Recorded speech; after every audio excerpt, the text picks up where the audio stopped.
All right, welcome back to the program. It's time for our conversation right now. Paul Alaje, the senior economist at SPM Professionals, is joining me right now virtually. Hello, Paul. Good day to you. Hello, Paul. Can you hear me? Hello, I can hear you. How are you? Good morning. Good morning. Happy Independence Anniversary, because we're still in Happy Independence Anniversary. Yeah. In the mood. Oh, yes, we're still in the mood. In fact, I think it's a year celebration, isn't it? Okay, Paul, if you can I see Paul, please? Paul, did you listen or did you watch Mr. President on the 1st of October? Yes, I watched with keen interest. Okay, so speak to me about your interests, why you watched, perhaps what he said. What were some of your takeaways from what the president said? Well, I saw that the president noted, among other things, what Nigeria has been doing in the last 60 years. He recognized the effort of our founding fathers, and that perhaps if those people are alive today, this may not be some of the things they thought would happen to the country after independence. He also mentioned that he understood that the Nigeria economy is in crisis, just like we have some other economies around the world today in crisis. He also prepared the mind of Nigeria. Perhaps if Nigerians don't know what it means to say that we are giving the forces of demand and supply to adjudicate price for PMS, that in the coming period, the prices of PMS will continue to respond to the forces of demand and supply. He also mentioned a number of things the administration has done, and also in fact that in the coming period, his administration will do more. He emphasized what he mentioned for the first time on the 12th of June 2019 regarding empowering 100 million people, lifting them out of poverty. These, among many other things, were contained in the statement of Mr. President. He talked about we should heal as a people, and he's committed to peace. He wants Nigeria to be great, and he thinks that at this time we should think of how to make Nigeria together to become one united force with one front. Paul, what challenge do you think, what's the greatest challenge facing us right now as a nation? Is it that of the economy, or that of nationhood, or that of, coming together? Because in the speech of Mr. President, together was just there in the speech. What do you think is the greatest challenge facing us? Like I said, the economy, is the security? What exactly is it? The greatest challenge to us is our economy, if you ask me.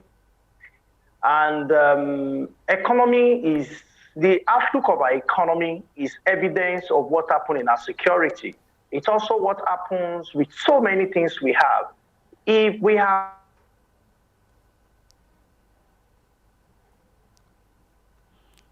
a robust economy, if you have strong economy, I can tell you the experience around security and so many other things might not really be the case. For me, I think the strongest, the biggest challenge we are faced with as we celebrate Diamond Jubilee or 60th anniversary as a country is poor economy that we have today. You know what, Paul? What part of the economy is most challenged? What part of this economy is most challenged? Okay, so now we are going to itemize it so that people that are viewing us understand it. All right, Paul, are you still there? Right, people talk about poverty here. I'm here. I'm here. Okay, go ahead, please. I'm here. So I had a program with you last year that talked about multidimensional poverty in Nigeria, and UNDP put it at about 98 million people. Now, multidimensional poverty is not exactly the total number of poor people. In fact, total number of poor people in Nigeria is more than 98 million people. But multidimensional poverty is 98 million people. That's a major, major thing. When you look at out-of-school children in Nigeria, it's also a huge number. when you look at issues of dependence on oil, you also notice that it's a big challenge. When you now look at the issue of security, now some of these solutions we go beyond military solution. A number of persons are agitated in the south region and in the north, regions in the west, regions in the east.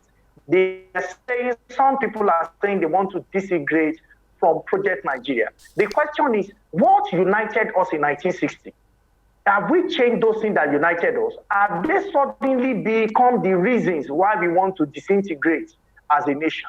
1960, when we got independence, we saw that unity among these people, Amadu Bello, Tafawa Balewa, Obafemi Awolowo. We also saw among Nnamdi Azikiwe. This became the national face of the country. Yes, they faced their region. For me and for many watchers of the economy,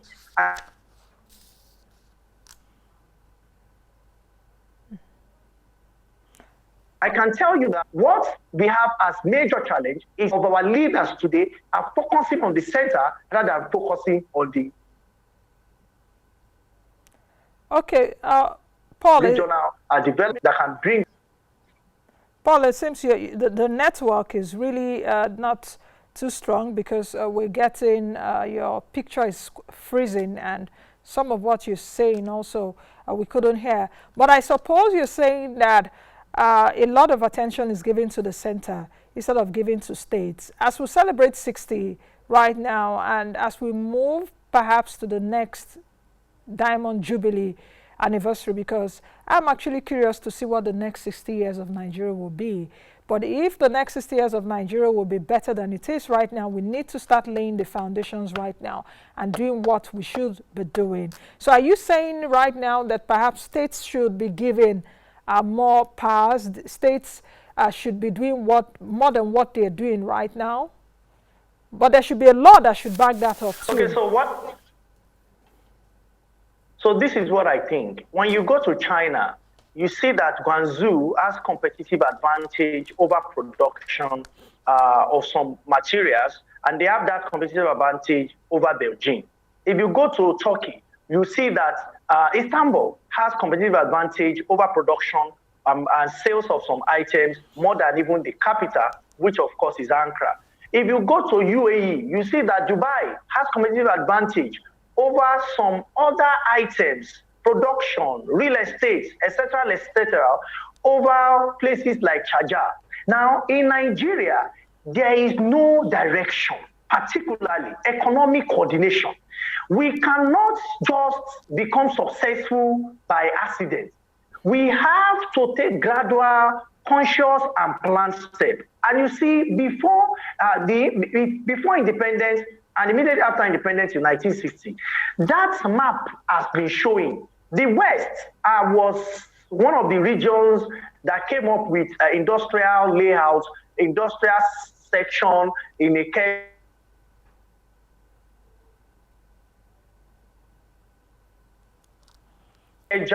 in Ibadan. Then you saw Southeast responded.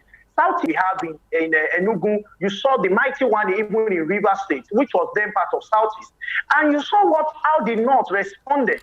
Today, we have industrial layout in Kaduna because of the response that came from what Southwest did. North responded to the entire region with granola pyramid. The South, particularly Southwest, also responded to that by cocoa output, improved cocoa output. Then you saw Southeast, who became the headquarters of liquor production. Apart from that, palm oil production. None of the two regions, West and North, could compete with the East at that time. Today, that's not the issue. Production capacity, productive capacity has been endangered by the center. This is because it becomes convenient for states to come to the center, pick up their paycheck, whether they've worked successfully or not, pick it up and wait for the next 30 days to come to FAR for sharing of revenue. I am worried. I'm worried because we have practiced this method since after the Civil War till date. It has not delivered us from the pause of poverty, penury, and hunger. Our people are still wallowing, significant number of them, in all of All right. the like to reposition Nigeria to be able to be competitive among sister nations, among community of nations, will be a priority to government. And I mean government of Nigeria, state government, and in fact, and indeed, local government in Nigeria. Okay, Paul, let's quickly take a break and see if we can fix this network issue. We are synonymous with network problems, drop calls, and all of that. But as we celebrate 60, let's hope we also get better with that. Let's quickly take a break. When we come back, the discussion continues with Paul Alaje, who is the lead economist at SPM Professionals.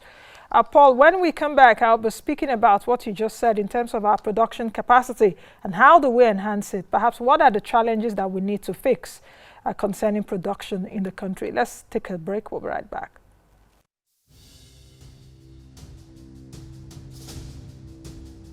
Dr. Ngo.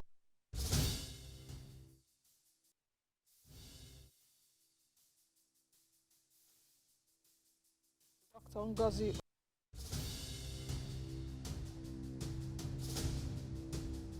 Dr. Ngozi Okonjo-Iweala, the board chair.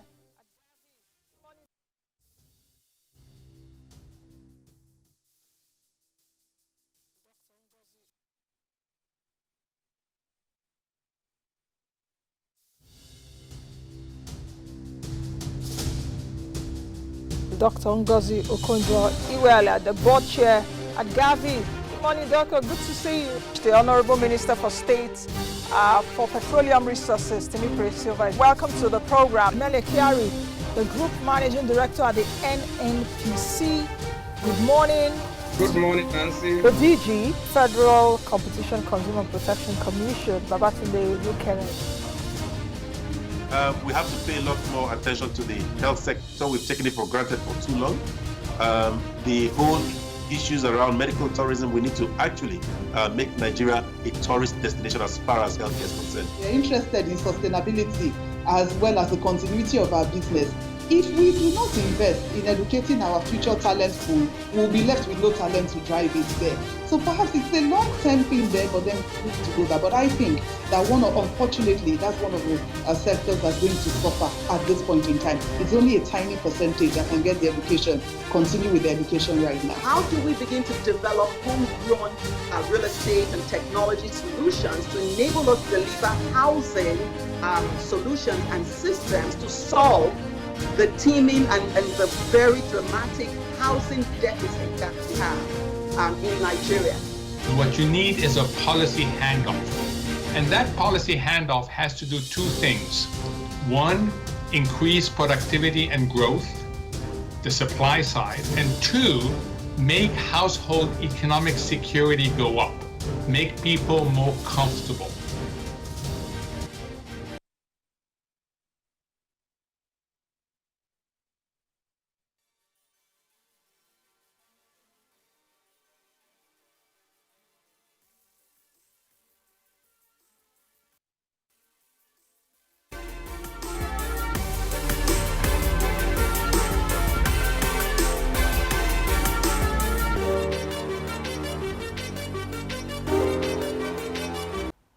Hello YouTubers, welcome to Moneyline with Nancy TV YouTube channel. This is where we provide you with instructive business directions, processes and guidance to help you assess the right resources to fund your businesses to withstand every form of internal and external shock. You will find here awesome informative videos on business, entrepreneurship and lifestyle just to help you make informed business and financial decisions. Punch the subscribe button and let us drive you through the world of business. Please follow all our social media platforms on Facebook, on Twitter, on Instagram, on LinkedIn, and follow us for latest updates on our website.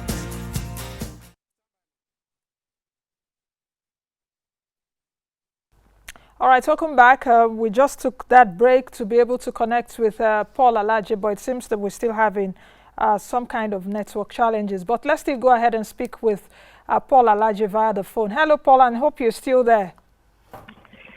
Hello, yeah, good afternoon. Yeah, it's still good morning. Yes, It's still good morning.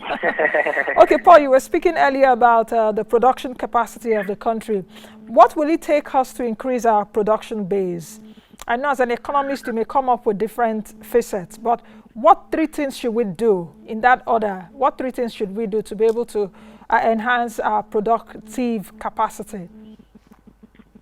Okay, so to speak generally, because we need more than three things to be done for us to improve our production capacity.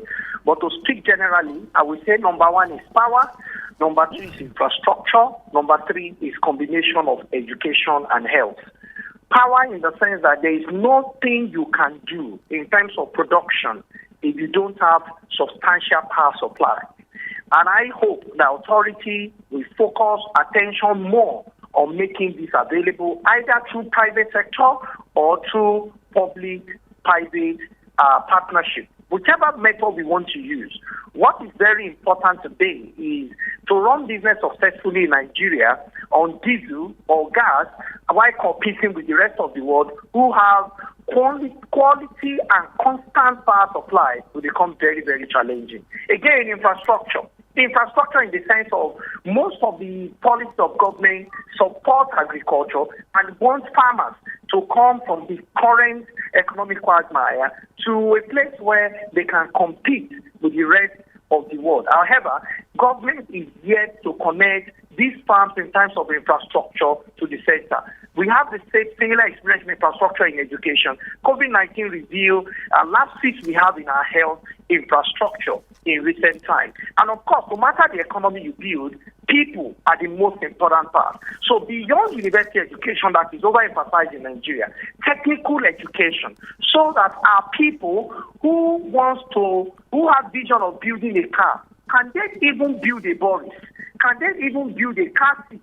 Where will the factory be located? Which policy of government will support them? When all these are put in place, then government can come up with policy, perhaps to close the border in daylight, provided we have internal output and internal productivity. And this is the reason why when we say that we have poor exchange rate, CBN as the authority will not say we don't want to give Nigeria FX to import machines and all that. The question is, what else are we producing? Are we giving to the rest of the world apart from crude?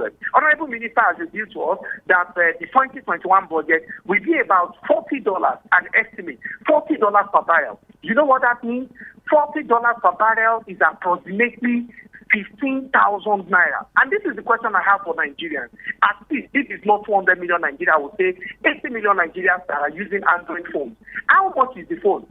So the worst you can get a good Android phone is about 45,000 naira. That is 3 barrels of crude oil. Imagine the number of phones, the number of television, people watching this program as we are speaking in their homes with television, people that will watch on YouTube. How many of those television and software on YouTube, for instance, are made in Nigeria? People watching it on their laptop, is it made in Nigeria? So if government don't carefully create policy that we target 2 areas, which is import substitution and export promotion, I'm afraid Monetary Policy Committee and Monetary Authority will keep looking for methods to save the failure of fiscal authority, which will be the best option they have. And at the end of the day, we say the 2 authorities are not communicating. And this is why we're at this point, even after 50 years of gaining independence from our former colonial masters. You know, I purposely did ask you 3 facets to it because I know there are a lot of them. The facet I would also like to explore is the facet of foreign investment. What role will foreign investment play in Nigeria moving forward to stabilize, no, just to help, not even to stabilize our economy, because we need to stabilize it in terms of even macroeconomy. Our macroeconomic statistics aren't that wonderful right now. I was looking at the new visa regime that was just released October 1-2 as announced by the Immigration Service, and I saw, you know, visa fees and all of that. And what came to my mind, I'm not saying you shouldn't charge foreign investors. I was just practically thinking as a business person that some of those amounts, aren't they too much? I know there's the principle of reciprocity, but this is a country that we did not have our foreign direct investments in the country in the last 2, 3, 4 years, in the last 1 year, 2 years, has not been good. Ghana has even overtaken us. So how much of this would, play out in what we're saying, in terms of even increasing production, in terms of enhancing our capacity, talking about economic capacity?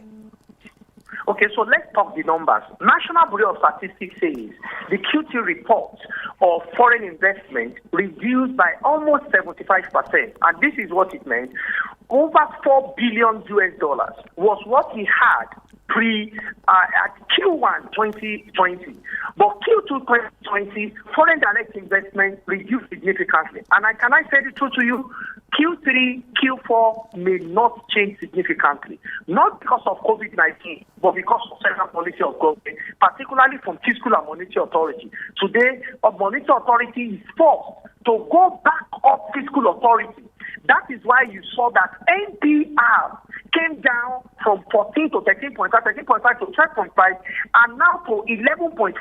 You know what it means? The lower NPR goes, the lower the foreign direct investment to any country. So because foreign direct investment is reducing significantly, you might not see. Now, how do we then attract foreign direct investment? This is where we say there is no communication between monetary authority and fiscal authority. We have seen the position of monetary authority is to grow the economy. Monetary authority don't want recession to last. That is why they took that decision as against their command. What I would have expected from trade and fiscal authority is to reduce rates, because foreign investors are lost because of the country may not seem so attractive to them because of reduced NPL.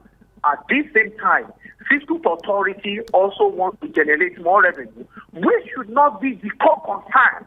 The core concern should be job creation, which monetary authority is trying to achieve, job creation, growing the economy, and having more investors around. So each time we have conflicting policy within the same government, within different agencies of government that are supposed to give direction to what overall aim of government should be, which is to create jobs, to reduce inflation, and to grow the economy. When this communication is not smart, when it is not seen through, when they cannot communicate, and that is why I've recommended time and again that President Buhari's administration needs to have an economic clearing center.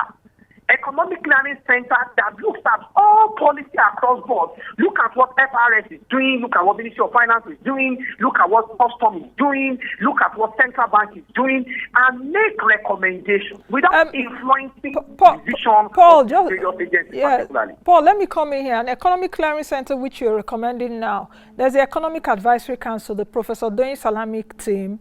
We also saw that the Vice President and Ministers, Central Bank Governor, and the rest of them worked on the Economic Sustainability Plan, a 12-month plan to take us out of this coronavirus pandemic. Aren't we should we now create another body to solve this problem? I do think that even the EAC, which is Professor Doyin Salami and the rest of them, Professor Chukwuma Soludo and co, should be able to, articulate all of that and also advise the President well. Well, I hope they'll be able to do that. But when you look at the mandate given to these people, it is not inclusive of acting as clearing center. And you see, for bodies that will do that, they must have some power to publish reports for the public to read, not just for the president to see. And when they say you are given a responsibility to advise, you don't have the power to implement. So you will still wait for politicians to accept or reject whatever decision you might have given in your own opinion and based on your professional capacity. So what I'm saying goes beyond just advisory. It's a clearing center that reveals what fiscal authority decision fiscal authority have taken and the decision monetary authorities have taken. Do you know that because of review of NPR, all rates across board from T-bills, the same day that decision was taken from 12.5 to 11.5, rates came down, and SX, a transfer window, went as high as 480. That same day. Now, all of these have happened not because monetary authority don't want the economy to grow. In fact, that decision is to induce growth in the economy. But we may not see results because of this gap. Fiscal authority decision is not complementing what monetary authority has done by taking that decision. Therefore, we need that clearing center that can say, first, what we want to achieve. Before the military struck in 1966, what we had was a federal government that was communicating with different regions and had clear-cut goals as to what government was to achieve through National Economic Development Plan. And we had another one that replaced around 80s. And after that time, through Structural Adjustment Program, what Nigeria has seen is a rolling plan. And since 1999, rolling plan has become medium-term expenditure framework that was never consistent. If you check what we had in 1999, 2000, 2001 were always varying in so many parameters. And it has not changed today. What we had in 2015 was different from 2016, was different from 2017, even to 2019 and 2020. Because it permits politicians to adjust the goalpost based on convenience. But when you have National Economic Development Plan, that you know that no matter who comes to office, in the next 10 or 20 years, this is the vision Nigeria has. And how are we going to achieve it? Not just to have it, so that it doesn't become economic recovery and growth plan that we said so much about, but we did not do any price to it. And that is one of the major reasons why ARGP did not achieve much. It projected 7% economic growth rate. So we have to get minus 6.1% negative growth rate. So for us as an organization, as also for me as an individual, I think for us to go beyond economic rhetoric, we need to have different economic decision makers for federal government and those who are in fact working for government to communicate, have a single focus. What do we want to achieve? Is it employment? If we want to achieve employment and we want to achieve growth together, what will happen to it? These are questions that authorities must answer, and it will reflect in our billing system, it will reflect in our charges, it will reflect in our rate charge, it will reflect in our decision in the coming periods. In fact, it will reflect on every decision we take and on every sector. When you were talking, what came to my mind is the economic management team. You know, yes, because what I could also deduce from what you're saying in terms of an economic clearing center, as you've alluded to, is perhaps a body that holistically looks at every decision. That if this sector or if this person or if this agency takes this decision, how will it affect the other decision? Federal government, for example, has come up with new visa regime. How will it affect foreign investment? Just like what PEBEC, for example, is doing in terms of like bringing in all those sectors. You understand what I mean in terms of ease of doing business? Yes, CAC, they go to SMIDAN, they go to NAFDAC and all of that. Do we need that kind of body? I'm not saying create another bureaucracy.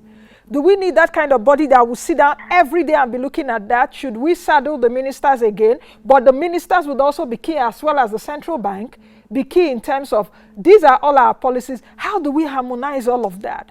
And this is the right time to do so, isn't it? One of our problems is our constitution. It said ministers must be appointed from 36 states. It refused to mention the competence of those ministers. Whether they are fit for the ministry, they are appointed to govern or oversee, it becomes a different ballgame.